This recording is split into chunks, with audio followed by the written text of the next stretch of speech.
Iya, artinya kok tahu gitu kan? Karena gini, masyarakat Huzail itu tahu persis, dan dua pendeta Yahudi ini tahu persis karakternya masyarakat Huzail ini, kaum Huzail ini. Dia tidak suka dengan masyarakat Yaman dan tidak juga suka dengan masyarakat Madinah. Engkau dibohongi gitu. Nah, sungguh kata dua pendeta Yahudi itu, kalau dia bilang tuh sungguh demi Allah gitu kan. Kalau orang Yahudi kan dulu juga demi Allah kan. Iya. Artinya tidak ada tempat di muka bumi ini kecuali tempat yang suci itu adalah Ka'bah yang kau hendak mau ambil emasnya. Ya kan? Nah, Jadi dia tidak menyadari bahwasanya dia sedang diadu domba sebenarnya ya. betul. Nah, akhirnya ketika dikisahkan oleh dua pendeta Yahudi ini, terus apa yang harus saya lakukan, kata Raja Tabban Asani? Karena dia tadi sudah memeluk agama Yahudi kan. Jadi diceritakan tentang adanya tempat suci di daerah Mekah itu yang nama Ka'bah kan. Jadi dia bertanya kepada dua pendeta Yahudi ini, apa yang saya harus lakukan? Kemudian disampaikan oleh dua pendeta Yahudi untuk mengagungkan Ka'bah tersebut. Kemudian engkau melakukan tawaf, kata dua pendeta Yahudi ini. Ya, mereka bertawaf di sana, agungkan, kemudian bersedekah kepada masyarakat Mekah tersebut. Nah, akhirnya benar, datanglah Raja Tabban Asani ke kota tersebut. Kemudian pada saat dia kelelahan, dia tertidur, Raja Tabban Asani ini bermimpi dia pada saat itu kan Ka'bah itu belum ada kiswahnya itu, Balisa. Kiswah Ka'bah itu belum ada, hanya batu aja kan, hanya fondasi batu aja ya, gitu ya. Betul. Nah, akhirnya Raja Tabban Asani ini bermimpi untuk memasangkan kain kiswah kepada Ka'bah tersebut. Nah, inilah orang yang pertama kali, orang pertama yang memasang kain kiswah. Betul. Dalam sejarah ini perlu dicatat ya. Boleh dicatat di nama ini ya. Ini nama-nama orang yang ibaratnya mengukir sejarah ya. Betul. Raja Tabban As'ad dari Yaman. Jadi beliaulah yang pertama kali mengganti kain kiswah Ka'bah. Kemudian di hari kedua bermimpi kembali untuk mengganti dengan kain yang lebih baik dari kain sebelumnya, yaitu kain-kain katun yang berbahan katun itu dari Yaman.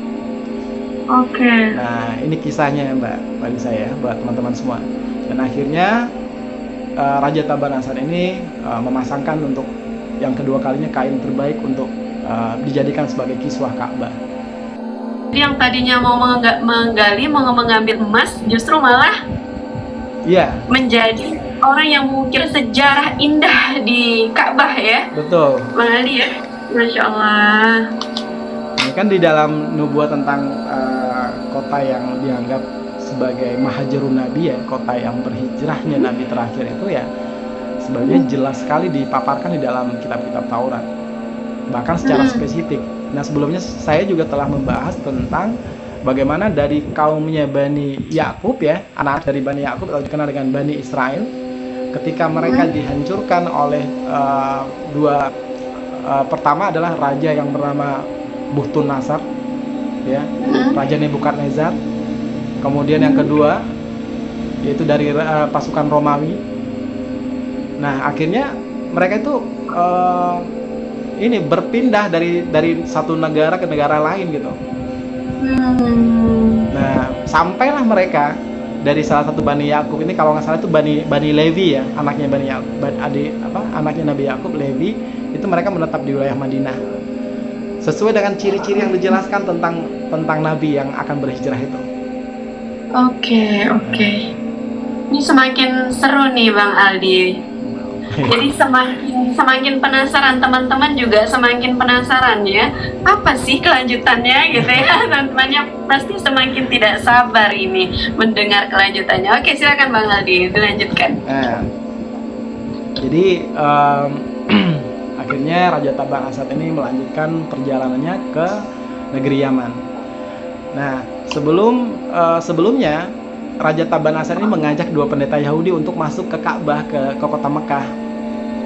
Tapi dua pendeta Yahudi ini nggak mau. Kenapa engkau nggak mau, wahai pendeta, kata Tabban As'ad ini? Karena kami tidak akan pernah memasuki wilayah Mekah, Ka'bah yang didirikan bangunan suci, tapi sudah banyaknya berhala-berhala di daerah tersebut. Kayaknya nggak mau dua pendeta Yahudi itu. Makanya berhala-berhala itu yang dibawa oleh siapa pertama waktu dulu kemarin itu saya bahas, Amr bin Luhail ya, orang-orang yang pertama kali membawa berhala-berhala ke kota Mekah. Ka'bah, berhala iya. Berhala yang dibawa ke kota Mekah. Dan dua pendeta Yahudi ini nggak mau. Akhirnya Raja Taban Asad dan dua pendeta Yahudi ini melanjutkan perjalanannya ke kota Yaman. Nah, di mana daerah Yaman pada saat itu orang-orang mereka di wilayah itu menyembah kepada berhala. Jadi dia punya dua ritual, satu harinya menyembah berhala, satu harinya ini menyembah api. Oke. Jadi begitu ya. iya. Jadi karena tadi kan udah ada appointment ya, janjian ya sama dua pendeta Yahudi bahwasanya untuk mengajak masyarakatnya Yaman ini untuk menganut agama Yahudi seperti yang dianut oleh Raja Taban Asad ini. Nah, di daerah tersebut seperti yang saya sampaikan tadi, satu hari menyembah berhala, satu hari menyembah api. Nah, di wilayah daerah Yaman itu terkenal ada sebuah tempat pemujaan api yang sangat besar sekali, Mbak Lisa. Jadi saking besarnya tempat penyembahan api itu kalau dibuka gerbangnya, itu apa yang ada di depannya itu bisa dilahap api itu, saking panasnya, saking besarnya api ya. Ya. Nah, jadi kebiasaan masyarakat Yaman pada saat itu, apabila mereka ada sesuatu hal yang tidak mereka dapatkan secara puas dengan misalkan ada orang yang bertikai, si A dan si B gitu, ya. Dari pertikaiannya sama-sama meyakini bahwa dia adalah yang paling benar gitu kan. Nah, pada saat itu mereka akan taruh itu dua orang itu di depan gerbangnya pintu penyembahan api itu. Itu pas dibuka, siapa yang salah itu yang dilahap api. Jadi kebiasaan mereka seperti itu. Oh gitu.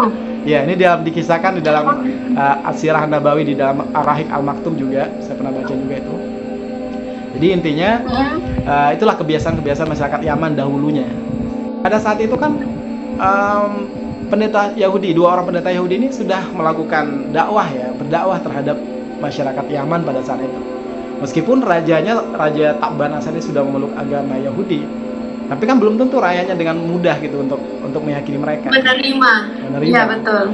Nah, akhirnya mereka kebingungan gimana ya, apa kita kasih hadiah atau gimana nih supaya mereka mau gitu kan.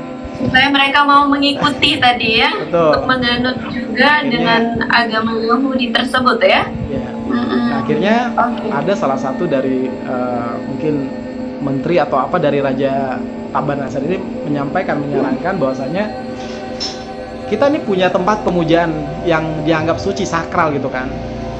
Kenapa tidak? Siapa yang paling benar di antara agama kita kah, nenek moyang kita, atau agama dua pendeta Yahudi ini? Kenapa nggak kita taruh aja mereka di depan pintu gerbang api berhala? Gerbang api tersebut gitu. Betul. Ya? Nah, terus akhirnya disepakati, oh benar juga nih, ya salahnya coba gitu kan, siapa yang paling benar? Karena mereka sudah yakin banget tuh di daerah tersebut, siapa yang salah dialah yang akan dilahap api tersebut. Nah, ketika dua pendeta Yahudi dan juga salah satu mungkin pendetanya ya, penyembah berhala ini ya, penyembah api ini, ditaruh juga tuh di depan pintu gerbang itu. Akhirnya pas dibuka gerbang tempat pemujaan itu, yang dilahap itu justru masyarakat Yaman. Jadi kalau dulu tuh ibaratnya apa ya? Dua pendeta Yahudi tadi terselamatkan gitu ya? Iya. Jadi kan untuk mendeteksi siapa yang benar nih, agama siapa yang benar. Jadi yang dilahap dua pendeta Yahudi nggak kenapa-napa pas ditaruh di depan api itu. Nanti mereka berasumsi bahwasanya dua pendeta Yahudi ini, oh ini benar nih, ini gitu benar, ya? Gitu kan. Tapi sudah sampai di situ, Marisa. Dan akhirnya ketika dua pendetanya Yaman ini kabur gitu kan, kemudian disampaikan lagi, kalau begini ceritanya kita nggak akan puas, coba ulang lagi gitu kan. Pas diulang lagi, ditaruh lagi tuh di depan dua pendeta Yahudi sama orang Yaman ini ya, pembesarnya, ibaratnya itu apa ya, kalau puncennya lah ibaratnya seperti itu dari masyarakat Yaman. Pas ditaruh, kena lagi nih, dua pendeta Yahudi ini nggak kenapa-napa. Nggak kenapa-napa lagi. Nah, atas kejadian ini akhirnya seluruh masyarakat Yaman memeluk agama Yahudi. Itu sejarahnya.